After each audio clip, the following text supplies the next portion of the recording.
Nene de götürmüyor. Gel. Allah'a şükür. Nene ne yemek var? Sen gel ben sopayla yanıma gel. Sopa geçektir. İstemiyorum. Gel bura. İstemiyorum. Sopayla. Nene ben kitap okuyorum. Ben rahat eləmə.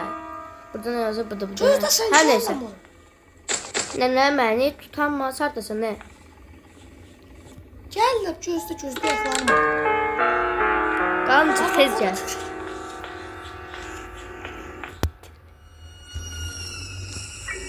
Gəl tut görüb. Nene beni tutamaz.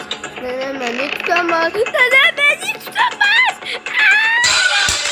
Bu kuyu da çok ağır. Özümü tapıyorum. Oy. Nene geldi. Ben özümü kuyuya atım. Yaxşı geldi. Kuyuya düştüm. Nene senin qancıq olduğunu bilirdim. Gözlüydü sen. Gel bura. Allah sen kuklanı açtım. İntihar Gel ed- ama, Ben gel. intihar edeceğim. Gel sen. Gözden kalandı intihar edeceğim. Gel.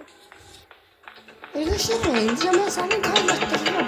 Nazarla beri gel gözüm. Bir adım da atmayı kılara.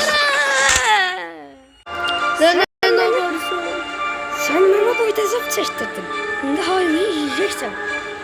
Sen Hayvan hoşlanmıyorum. Armut istiyorlar. öyle ciddiysen bilmezsen mi bak? Haradasın? Haradasın? Arkamda ya. Ne işte? Yok. Nene yok sen canım. Kurban olayım yok. Yok Tamam. nene yok. Nene yok kurban. Kurban. Pul verirsen.